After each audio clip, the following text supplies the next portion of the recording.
Transportation? No comments. And Planning is recommending standard conditions. All right, I make a motion that we approve boundary line adjustment 2021-0037 with standard planning conditions. I second the motion. All in favor? Aye.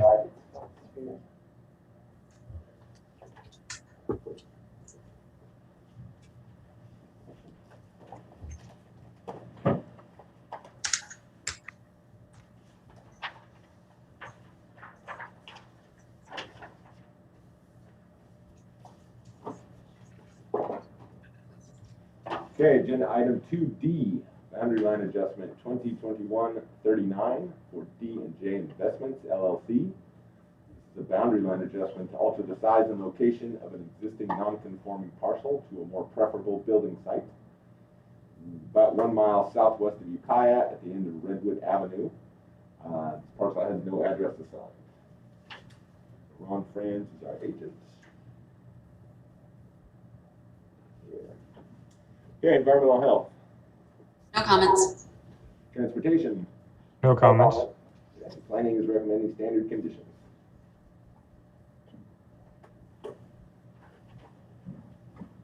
I move that we approve boundary line adjustment 2021-0039 with standard planning conditions. I second the motion. All in favor? Aye. Thank you.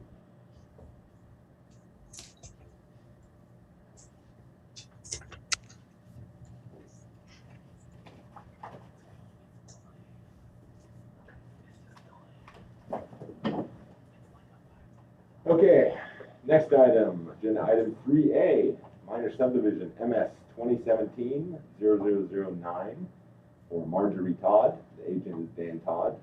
This is a minor subdivision of a 164-acre parcel into 3 parcels of 40 acres, 47.5, and 76.5 acres, about 2.7 miles northwest of Potter Valley on the west side of North Bush Lane. That should be North Bush Road. At 13,500 North Bush Road, Potter Valley. Our staff planner is Vandy Vandewater, and I believe we have somebody for this item.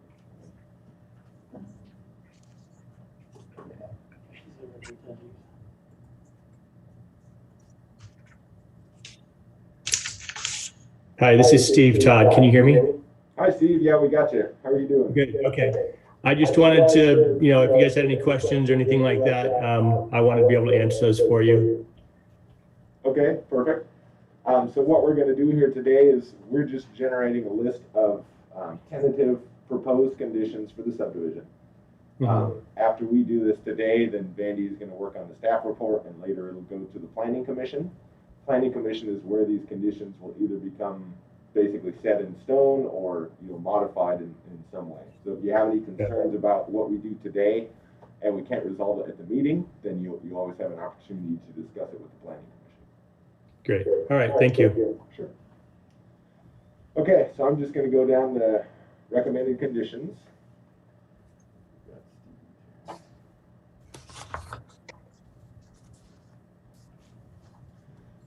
There's a hand raised. Is there a hand raised? Oh, no. Sorry. So no waiver of survey is requested. There is no exception requested. So they will be filing a parcel.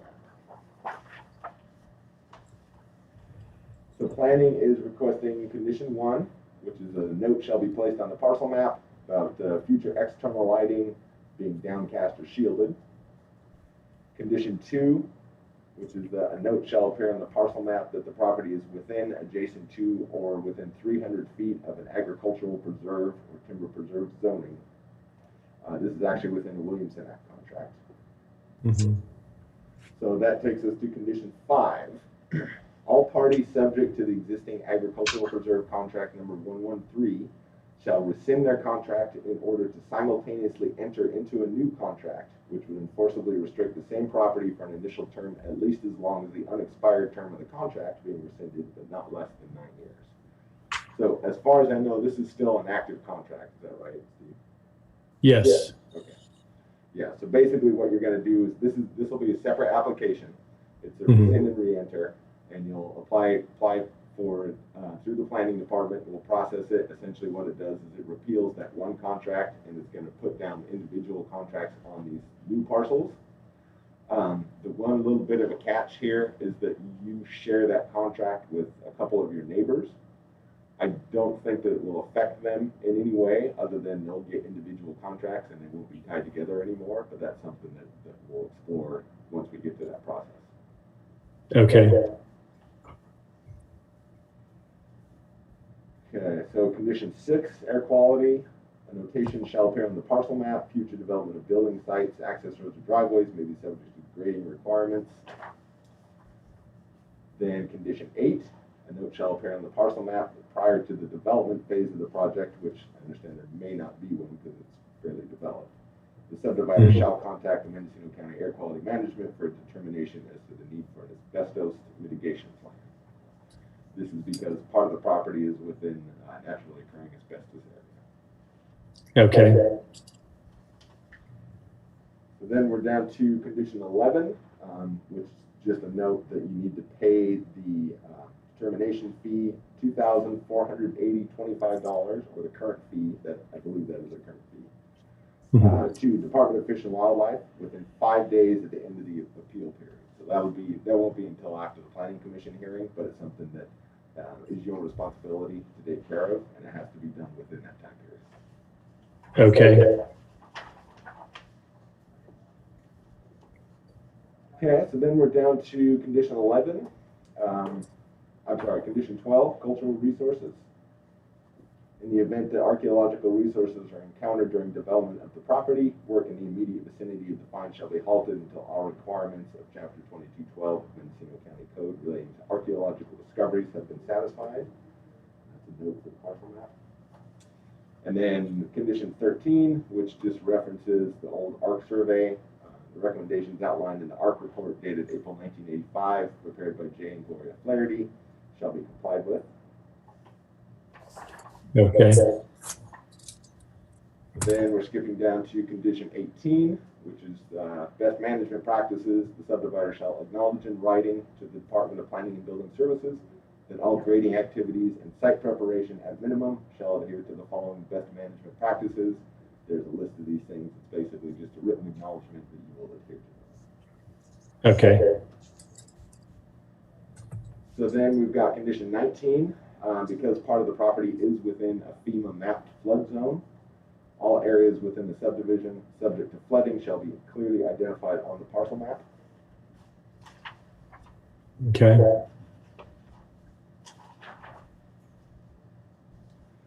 And then again, because there is floodway, we've got condition 21. A note shall appear on the parcel map. No toxic, hazardous, or contaminated materials or waste shall be stored in a designated buffer area or clearly identified floodplain or floodway. I'm sorry, it's floodplain. Okay. So then condition 22 for fire. Subdivider shall comply with the recommendations in the CAL FIRE letter of June 27th, 2017. And although I didn't see a letter from Potter Valley Community Services District, we always like to put a condition on there if there's a local fire district, whatever kind of conditions they might need for their satisfaction would also be required. Sounds good. Okay, so the next section is hydrology and water quality. So I'm going to turn it over to environmental health. Okay, so I have a couple questions. I'm glad you're here. I just want to clarify some locations. And I don't have a list of conditions, so I don't know what numbers I'm at. Okay. I'm going to need to tell me. I believe the first one's going to be right to inspection. We will check that box, whatever number that is. Okay, so that's condition 24. The applicant shall provide to the Division of Environmental Health adequate advance written notice at the time of any field soil testing. Okay. So I have 2 septic permits on file, and I want to make sure that I've got them assigned to the right parcels, Mr. Todd. Okay. I've got the one from 1968 that I believe will be on parcel 1. Correct. I've got the septic application and permit, but not finalized, from 2018. And that one, the maps inside that application are not very clear as to which parcel it's on. It looks like it's going to be in the top corner of parcel 3. Correct. Okay. And then parcel 2, I don't have anything. Correct. That's all been, it's all ag land that's been in orchard and pasture. So there are no developments on there at this time. Okay. And I understand there are some older septics on parcel 1 that we don't have record of, but they're out there and they're older. That's not an issue. I just wanted to make sure I signed the permits to the right proposed parcels. Correct. Okay. Okay. So, Russ, what's my next condition? The applicant shall submit to the Division of Environmental Health an acceptable site evaluation report for any particular parcel. That would be parcel 1, sorry, parcels 3 and 2 and 3. Okay. But Mr. Todd, I know that we are in receipt of the plan for parcel 3 already, so that condition is essentially met. Okay. Yes. Okay, condition 26 is a site evaluation report for a replacement system for the existing structures. That will be for parcel 1. The septic permits from 1968 do not have replacement areas identified on them. If they're under another address or a different file, let me know and I'll take a look at that. But right now, all we have on record is the primary leach fields for the septics on parcel 1. Okay. My sister-in-law lives in the house on parcel 1. That house was built, I think, the year I was born, so I don't have a lot of recollection of that. But you need a secondary site for that, or is there? I'm not sure I'm understanding what you're asking on that. Yeah, sure. So whenever like the 2018 septic report that was turned in, that's on parcel 3, Yes. what they turned in was a plan to build a primary leach field, but they also turned in a 100% replacement area in that same plan. So whenever we build a septic, we have a same size area somewhere else on the same parcel identified for the future replacement area. And that was not a condition in 1968. It is a condition now, and it is a condition of subdivisions when they're proposed. So your primary leach fields are completely acceptable. We don't have a problem with that, but we do need to have somewhere on the parcel identified for replacement leach fields for the residences on that structure. But you don't build it, it's memorialized to the file and to the parcel. Got it. I understand. Yeah, we can do that and identify a secondary leach field for that. And so for parcel 2, the requirement is for a primary and a replacement because we don't have anything on file, and you don't have to build it, but you do have to prove that it is possible. Got it. Development.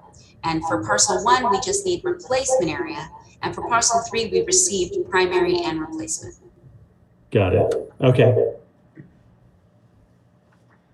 Okay, condition 27 is acceptable wet weather, groundwater monitoring, and soil permeability data report. Nope, we'll skip that one. 28 is a site development plan, showing all adjacent parcels on the sheet. Yes, we will need a map, but all septic designs done currently include that map. Okay. 29 is a water quantity evaluation test. Yes, okay, Mr. Todd, I just want to make sure I'm understanding. Even though it's in the irrigation district, you're planning on supporting the subdivision with well water? Correct. Okay. So the standard conditions for on-site water are doing a proof of water for quality and for quantity. They're two different conditions. Mm-hmm. And the quality is regards to minerals and turbidity, and you can get that done at Alpha Labs or any state approved laboratory from the water source on the parcel. Is that the condition we're on, Russ? Right now we're on the quantity test. So I Proof check of that, and water. then our options are the 1,200 gallon, 17-hour, or a hydro study. So the very first one, this inland site has the lowest water quantity requirement. Okay. So it's a 1,200 gallon proof of water test, form 2605. So that's a well pump test, and I don't recall seeing one already in the file, but it would need to produce half gallon per minute per proposed parcel. So when you get your well pumped, it needs to produce at least a couple of gallons to demonstrate available water for the whole subdivision. Okay. And is that going to be tied to a particular parcel, Marlena? Or? No, and they have more than one well, and they're free to use whichever one. I mean, it's more of a practical item. I would pick my best producing well to do the well pump test, because say you do one of them and it only gets half a gallon per minute.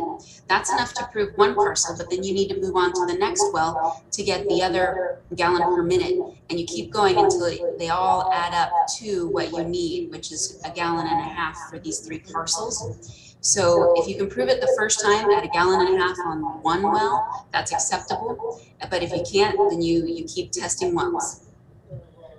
And that will be for each parcel?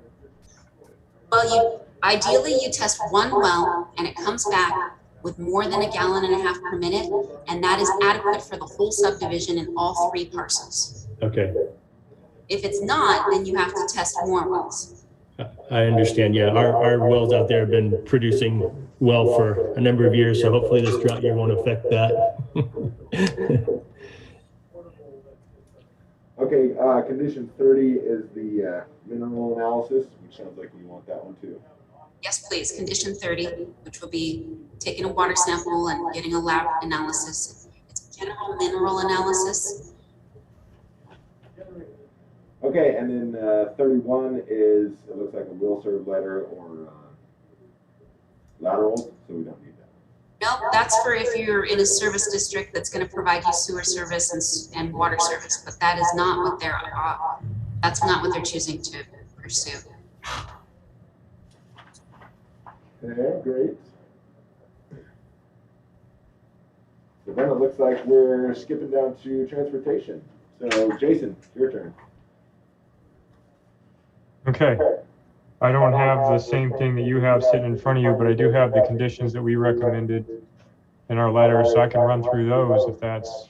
Okay, yeah, go ahead. I'll try to match those up as best I can. Okay, so we don't have to worry about, let's see. So for, or wait, no, okay, I'm looking at the wrong one here. No wonder it wasn't making sense to me. I was trying to read it. Here we go. Okay. Utility line easements of 10 feet, 20 feet for natural drainage courses. That's all real standard. They have 2 residential driveway approaches right now on parcel 1, which is along Bush Lane. And then they have one going up the side on, let's see, let me zoom in on this. Anyway, they have 3 driveways going to current residences that we would like to see paved per the county standards, just for single private residences. And then on the northeast parcel, I think that's parcel 3, the top one. I believe Yeah, the one would be parcel 2, I believe. Okay. So the one that is up along North Bush Lane that goes by the big field, we'd like to see a field entrance going in there to access whatever development might be going on in that parcel. So it looks like there's already a place where they've been accessing out there, here and there, to get out to the orchard or whatever else is in the field. So we just like to see that upgrade to a field entrance, which just means a rock to certain dimensions. And that would be most likely in a location where you would expect to put a driveway for future development. And then when you actually do go to put a house out there, we would require that it be paved to a private road going in. Okay. So 3 existing driveways paved and then 1 new one to a field entrance.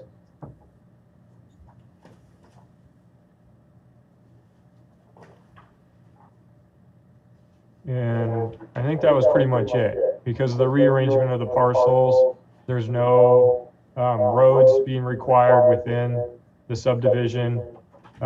It's not putting that field entrance means that we're not accessing across the canal or anything like that, because that would have created kind of a mess.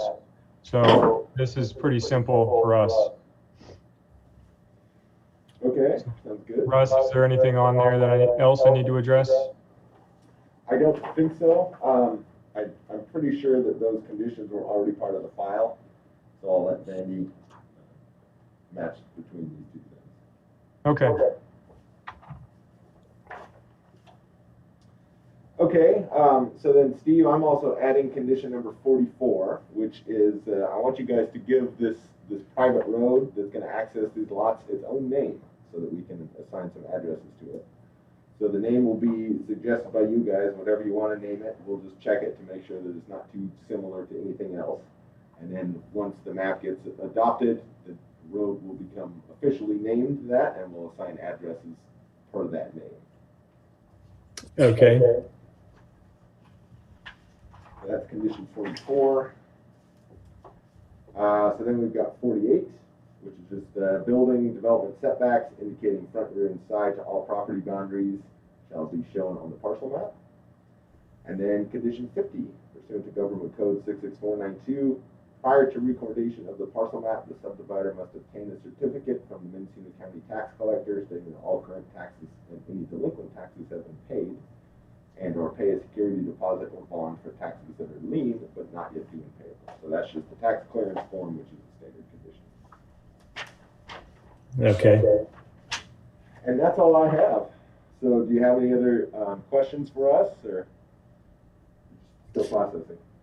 No, that's fine. I just, like I say, we want to make sure we can take care of all the conditions that we need to meet and keep moving forward to this. So as long as there aren't any other things that we need to address other than the conditions as listed, we'll be working on those.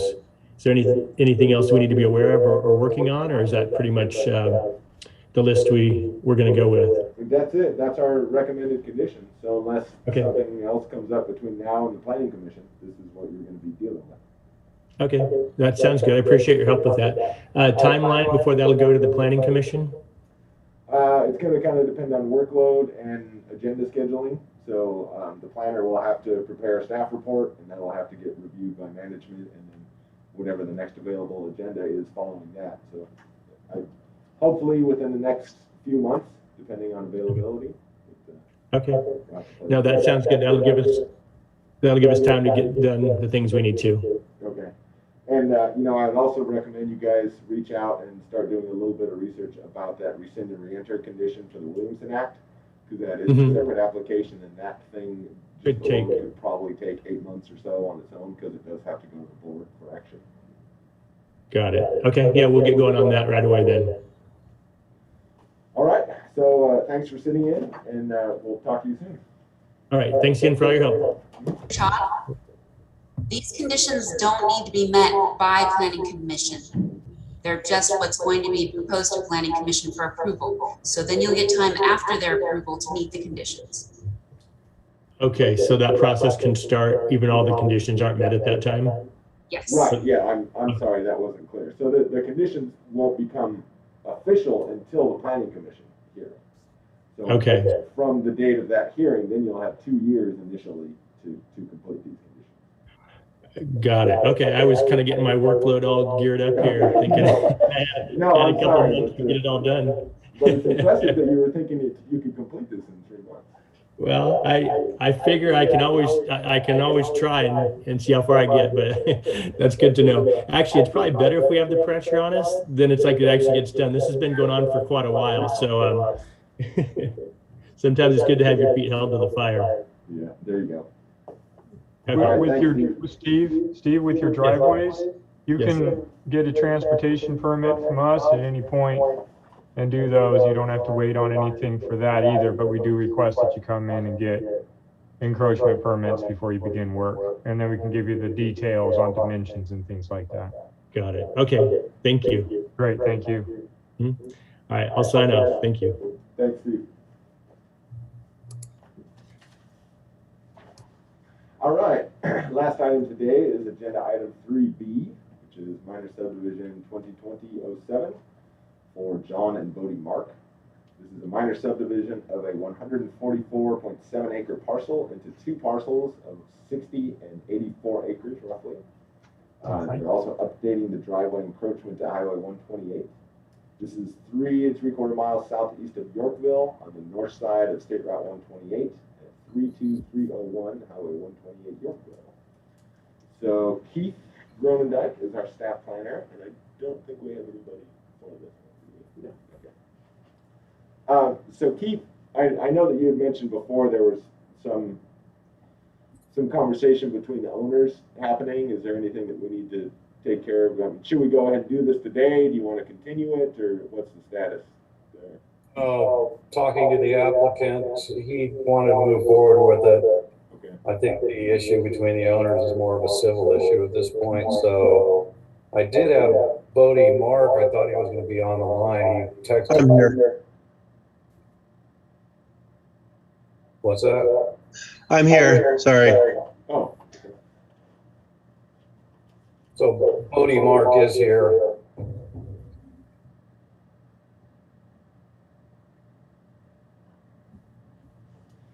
Okay, so Bodie, just kind of the same for you. What we're going to do here today is we'll go through these recommended conditions. This is just these are just tentative, and they won't take effect until you get to the Planning Commission later in the process. And these are just the recommended conditions from planning, environmental health, and transportation. And then following this meeting, you'll continue working with Keith if you have any concerns about that. And then once it gets to the Planning Commission, that's where things sort of get more formalized. Okay.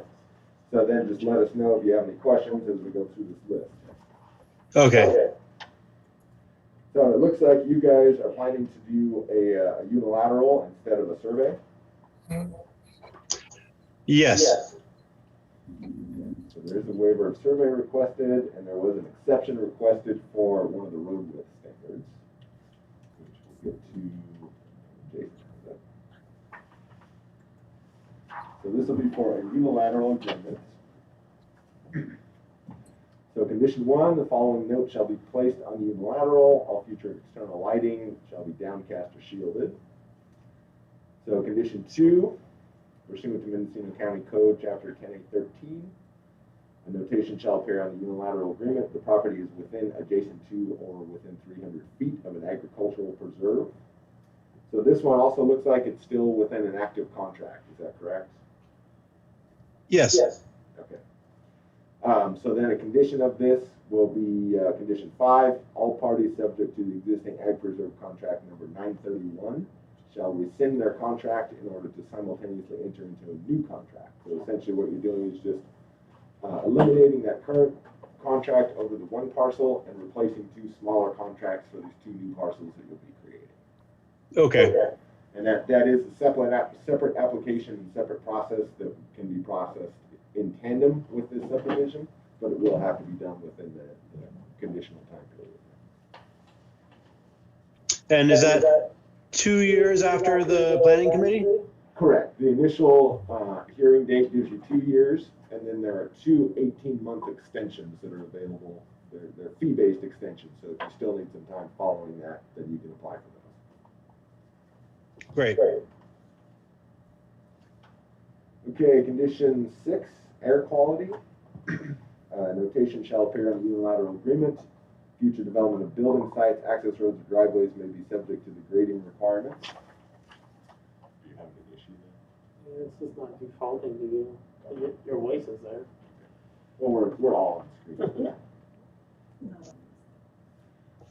Okay, so condition 8, a note shall appear on the unilateral agreement prior to the development phase of the project. The subdivider shall contact an Encino County Air Quality Management District for determination as to the need for an asbestos mitigation plan. And again, this is because the property is within a naturally occurring asbestos area.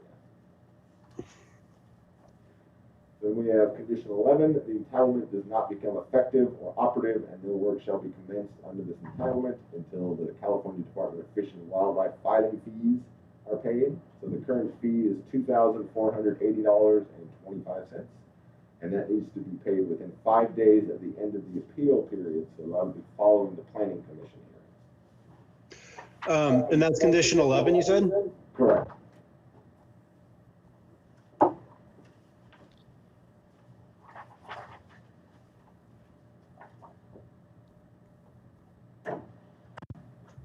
Okay. I'm just keeping it straight. Oh, we're using that camera. It's not going to you in the top. No, it's because we're using the camera on the wall. It's not coming out of the other. Okay. Can you hear me, Bodie? I can hear you, Keith. Yeah, so these conditions will be all written out for you as well, so. Okay, Just to let you know. great, thanks. Okay, so condition 12 is for cultural resources. This is just a note on the unilateral.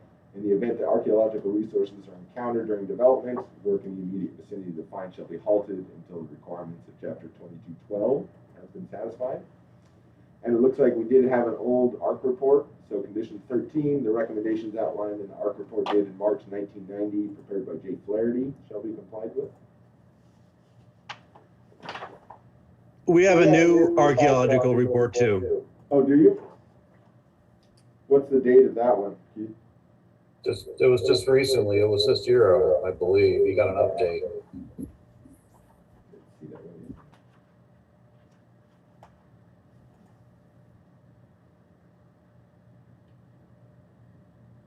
Okay, so that whatever the conditions are for that current ARC report will be the holding condition.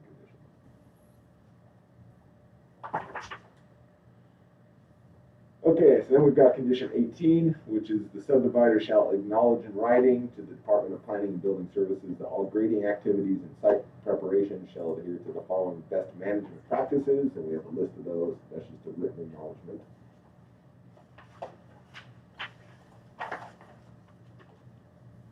Then condition 22, subdivider shall comply with the recommendations in the CAL FIRE letter of September 1st, 2020.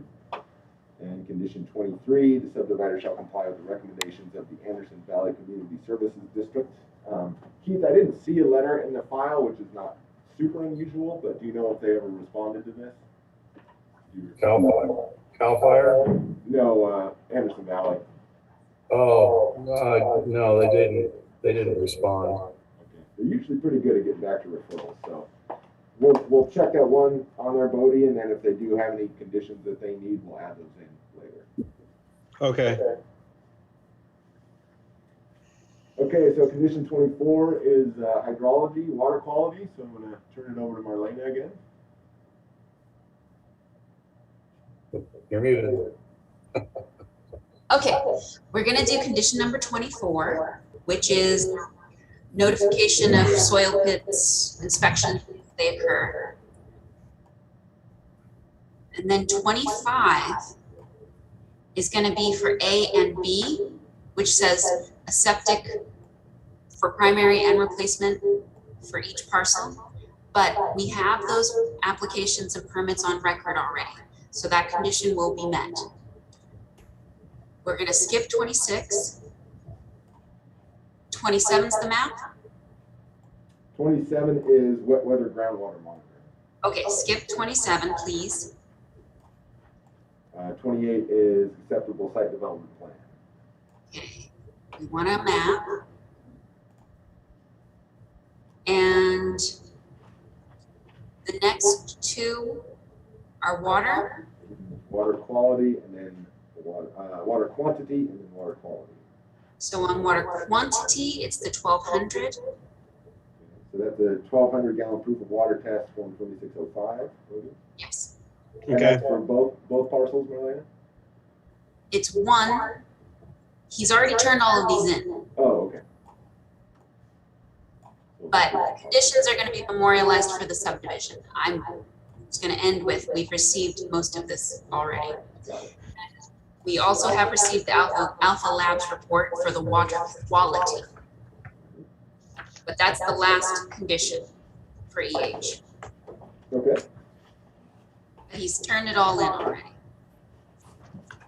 Unless Mr. Mark, do you have any questions or issues for me? No, EH, all conditions met. Sounds good to me. Thanks.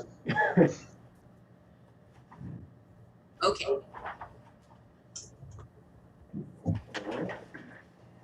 So both of these are currently developed, is that right, Bodie? There's a house on each lot? Yeah. Need affordable housing. Okay, Jason, why don't you walk us through the transportation conditions? Okay. So what we're going to be looking for is to have a 60-foot easement that is going to make it to each parcel. The road in that easement, 22 feet wide, with at least 8 inches of Class 2 aggregate base compacted. 20 feet plus 5 feet horizontal for water, any drainage, and then 10 feet for utility lines. There's got to be a hammerhead turnaround or some sort of a loop for vehicles, particularly fire vehicles to turn around. So the 40-foot radius or a hammerhead, and that needs to be part of an easement.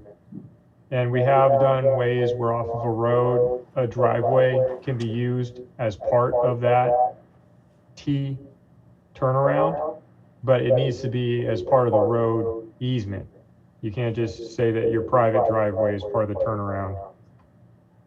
And then we did have the requirement of no more than 16% grade at any point, but we did get that letter from Mr. Mark requesting exemptions from 22 feet wide in a certain section of road where the topography makes it too difficult to try to get 22 feet, and it's currently 20 feet. So he was requesting an exemption from that, and also for a certain section of road that was more than 16%. And he suggested doing a double chip seal on that section of road. So those conditions seem acceptable to me. The 16% though, I think is more of a CAL FIRE issue. And so I think they need to be the ones to make the call on if an 18% with a double chip seal is acceptable. I don't know what exactly their limitation is. Obviously it helps grip a whole lot, but if it's too steep, it's just too steep. But I know of steeper roads around that I don't think it'd be too hard for a fire truck to get up. So I'm not sure about the exact process with this exemption, request for exemption, and how that works out, but I don't have any problems with his request. I sent your exemption, or the exemption letter I sent to you and your response to CAL FIRE, and they sent me their exemption letter, which essentially met yours. Okay, that's great. Yeah, I have no concerns. Their grade is actually 18%. So Okay. I think I fall actually under their requirements, but a little bit over your requirements. Yeah. All right, then I have no problem with that. Bodie, if you haven't already, can you forward that letter to Keith and we'll just stick it in the file? Sure thing. Thank you. Do that right now.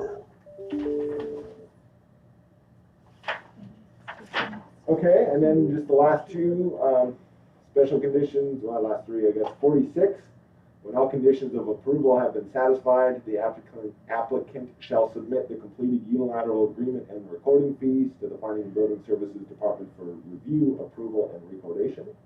So we'll be the one that actually records it. We just need to review the document and everything first. Is there something I can look at that would tell me what that unilateral agreement is? Yeah, we have a template for it. Okay, great. And does that mean that I don't have to have a surveyor sign off on my map? No, the property still needs to be surveyed. Basically, the Roger. only thing you're getting away from is actually filing the map. So there won't be any map check fees and there won't be a map filing. You're still going through the same process. It's just going to be a written legal description as opposed to one that's drawn out, graphically. Okay, so I'm right now getting bids from surveyors, and I can tell them that it just needs to be a written description, not a map. Correct. They don't have to prepare a map, but they still will have to go out and set monuments and do all the other requirements that they need to. Okay, gotcha. And so does that mean that the tentative map that I made will take me through the planning department meeting? It should, yeah, as long as it's current, because that will be, basically there won't be a final map prepared. The unilateral agreement will take the place of it. And so the tentative map will be what we refer to up until that point. Okay. All right, thank you. So then we have condition 48, which is just that building development setbacks indicating front, rear, and side to all property boundaries shall be designated on the agreement. And then condition 50, which is that you have to get the tax clearance form from the tax collector before you can record it. So you have to be all paid up on your taxes. Roger that. Okay, and that's all I have. Do you have any questions for us? So I was talking to Amber Fizzett at DOT, and she said for the road work that maybe we could get our split finalized if we get a performance bond for the widening and the chip seal of the road, and then we can sell the parcel that we want to sell and then use that money to pay for the actual work. Yeah, we've done that before. Okay. As long as that bond is there to cover the amount in case something doesn't work out, we have accepted that in the past. Yeah. We had Caltrans out there, and they wanted us to redo the driveway to give their support of the subdivision, and they asked for a $20,000 bond with the encroachment permit. So we're doing that, and I'm hoping that'll get us past the Caltrans requirements. I assume it would be something similar for the driveway widening. Correct. Okay, great. That's my performance. Okay, both of my questions have been answered. Thank you. Does that require any additional recommended conditions, Russ? I don't see any on here that would directly address that. So I think that's just going to be in Transportation's house there. If they want to accept it that way, then we're fine with it. I know that my last condition is a letter from a service district or the bonded option through the county engineer, so I wondered. Okay. Yeah, if this is something that we could use a lot, we may add it into the standard conditions if that'd be easier. Yeah, I haven't been doing this long enough to know how often it happens. Amber told me about doing it before, and so I knew it was an option, but I don't know at this point if it's worth that. Okay, so unless anybody has any other comments, I'd say we're done with this item. I have no further comments on this item. Me either. All right, thanks, Bodie. Thank you. Hey, back to Todd real quick. I had spoken with him, well, with a different Todd, but it seems like there were a couple different maps in there from RAW, and one that I have here with me, and I can't find the other one, but one of them was showing a 4-parcel split where the upper northwest corner was a separate parcel, and that one had a private road running all the way up to it, and then also a private road going in pretty much at the intersection of North Bush and Bush, and then crossing that canal to get to the undeveloped where we want the construction entrance. And so I talked with them about taking out those roads and having all parcels accessed off of county roads. And so what reminded me of it was, Russ, when you mentioned him coming up with a road name for his road in there, And that reminded me that we were supposed to have an arrangement of parcels and such, that there were no established private roads within the parcel, because otherwise we would have conditions on those. So I think that was supposed to come up at this meeting. If I recall correctly, I asked about the Todds, and this was all through Alexander, asked about the Todds submitting a new map showing all accesses off of county roads. And then I believe Planning and Building said that that wasn't necessary, that we would figure that out maybe during this meeting. So does any of that sound familiar? Not personally to me, but it makes sense. And then I was basing that road name condition off of that 4 parcel map, which showed the access coming all the way back up there. So if they so it's not a 4 parcel. I mean, in the request, it's to split it into 3 parcels.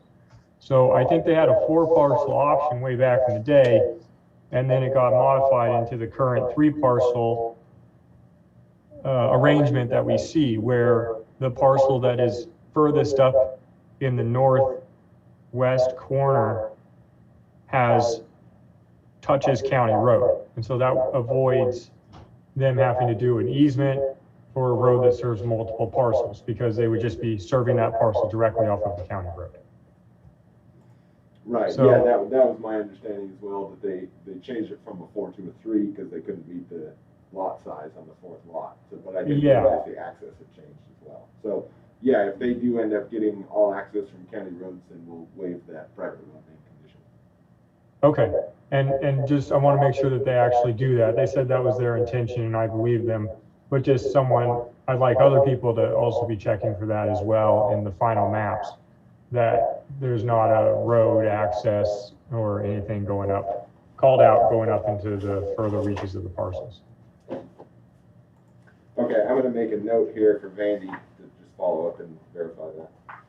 Okay, sounds good. And Jason, just so we're all on the same page, you're talking about the APNs that end with 13 and 14?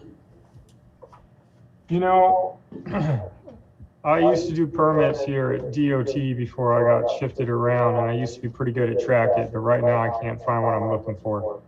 So I'm looking at the packet, 13, 14, and I think 22 was part of it. Okay. Those 3 up there. And then they kind of cut a swath down the middle of the parcel ending in 23, so that it comes all the way down to North Bush Lane. Yes. Yeah. So as long as it's touching a county road, we're all good. But the maps I have here as part of this project information handout, that one still shows it as a 4 parcel split. And I know I saw a more recent map, Right. but it's somewhere in Track It and I can't get to it right now. I don't have a hard copy of it anywhere.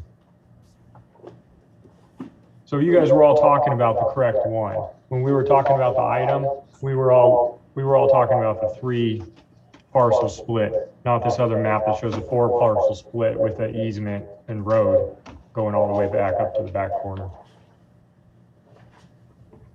So we discussed the correct map.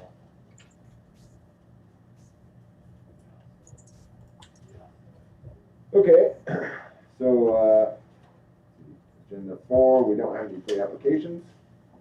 Agenda item 5, are there any matters from staff? Yep, me, Go for it. as usual. We need to have these conditions in the packet or sent to the applicants. We shouldn't be doing this blind.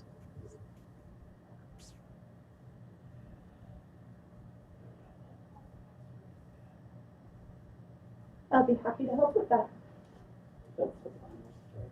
So I know that transportation, they usually have their own. So Marlena, do you have a copy of the blank conditions at all? No? Okay, I'll send you those. In the past, the planner pre-filled out the conditions with all the plannings and gave us copies of that and filled out some of the top part, like which one this goes to. Okay. And I think applicants should have it in front of them too. They can't keep track of this gobbledygook. Yeah, that's the way that we were doing it when we were meeting in person, and then we had trouble making that happen with COVID. So at this point, I'm trusting the project coordinator to coordinate with their applicant and make sure everybody's on the same page. But we definitely need to get back to that. Everybody sharing those conditions. I agree. You're just saying ideally Keith and Vandy would have given them a copy? Now that we have a completed one, I expect that we'll send those out to the applicant. Do you want a copy of the one that I have? Yeah, I'm gonna need both of them. And I please correct me if I'm wrong, but do we need to vote on the subdivisions recommending the conditions? I don't know, because they are just recommended conditions. I'm not sure, but you want to do it just to be sure? Sure. All right, so let's go back to agenda item 3A. So all in favor of submitting these recommended conditions to the planning commission? Aye. Aye. All right, thank you.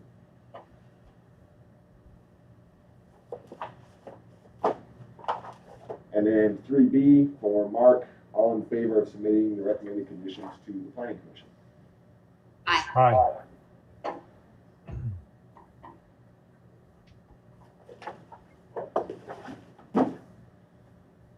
Okay, so then we have adjournment. Do we have a motion to adjourn? I motion we adjourn. All in Second. favor? Aye. Thanks, guys. We'll see you next week. Thank you, Russ. Thank you, Marlena.